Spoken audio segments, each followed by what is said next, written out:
میاں بیوی میں بے مثال محبت پیدا کرنے کے لیے، لڑائی جھگڑا ختم کرنے کے لیے، نفرت کی جگہ محبت پیدا کرنے کے لیے یہ عمل کریں۔ بسم اللہ الرحمن الرحیم۔ السلام علیکم ورحمۃ اللہ وبرکاتہ۔ لا تعداد درود و السلام نبی کریم صلی اللہ علیہ وسلم پر اور آپ صلی اللہ علیہ وسلم کی آل پر۔ ویڈیو کی طرف جانے سے پہلے آپ سے چھوٹی سی گزارش، چینل کو سبسکرائب، ویڈیو کو لائک اور شیئر کر دیا کریں۔ یہ آپ کی طرف سے آپ کی محبت، آپ کا خلوص اور ہمارے لیے حوصلہ افزائی ہوتی ہے۔ دوسری بات بھی نوٹ کریں، ہر ویڈیو میں کہتا ہوں، بار بار کہتا ہوں، رابطہ کرنے کا ٹائم صرف عشاء کی نماز کے بعد سے لے کر رات 10 بجے تک ہے۔ دن کے وقت میسج یا کال کرنے سے گریز کیا کریں۔ اگر کوئی ایمرجنسی ہے، کوئی معاملہ ہے تو تفصیل کے ساتھ ایک وائس کر دیا کریں، سننے کے بعد انشاءاللہ تعالی جواب مل جائے گا۔ تو چلتے ہیں ہم اپنی ویڈیو کی طرف، اپنے وظیفے کی طرف۔ یہ وظیفہ ہے میاں بیوی میں محبت پیدا کرنے کے لیے۔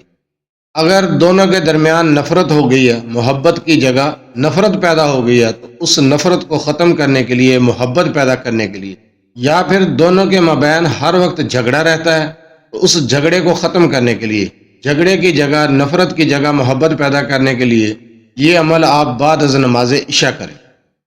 عشاء کی نماز پڑھنے کے بعد اگر خاوند اپنی بیوی کے لیے یہ عمل کرنا چاہتا ہے تو عشاء کی نماز کے بعد اول آخر 7 مرتبہ درود ابراہیمی کے ساتھ، اول آخر سے مراد ہوتی ہے کہ وظیفہ شروع کرنے سے پہلے 7 مرتبہ درود ابراہیمی اور وظیفے کو مکمل کرنے کے بعد 7 مرتبہ درود ابراہیمی۔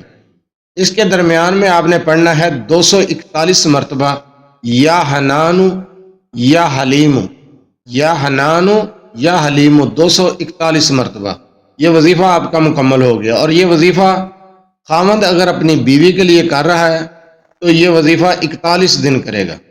اگر بیوی اپنے خاوند کے لیے یہی وظیفہ کرتی ہے تو تعداد میں فرق ہے، وہی 7 مرتبہ درود ابراہیمی، مگر 241 مرتبہ کی بجائے 341 مرتبہ پڑھا جائے گا یہ وظیفہ، اور پھر آخر میں وہی 7 مرتبہ درود ابراہیمی۔ اس طریقے سے یہ عمل مکمل ہوا۔ اگر خاوند اپنی بیوی کے لیے یہ عمل کرتا ہے تو وہ 41 دن کرے گا۔ اگر بیوی اپنے خاوند کے لیے کرتی ہے، تعداد بڑھ جائے گی مگر دنوں کی تعداد کم ہو جائے گی۔ 41 دن کی جگہ اس وظیفے کو 21 دن کیا جائے گا۔ انشاءاللہ تعالی یہ وظیفہ کر لیں، لڑائی جھگڑا ختم ہو جائے گا، ناراضگی جھگڑے بالکل ختم ہوں گے، محبت پیدا ہو جائے گی، نفرت ختم ہو جائے گی، دلوں کے اندر جو نفرت پیدا ہو گئی ہے وہ ختم ہو جائے گی۔ اس عمل کو کریں، نہ تو یہ کوئی پھونکنا ہے، نہ ہی کوئی چیز پر دم کر کے کھلانا ہے، صرف تصور رکھ کر، اپنے مقصد کا تصور رکھ کر اس عمل کو کرنا ہے۔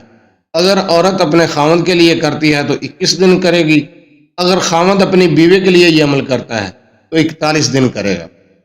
اور تعداد میں بھی فرق ہے، میں پہلے ہی بتا چکا ہوں۔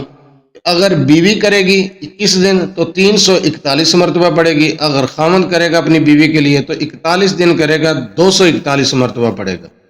جزاک اللہ۔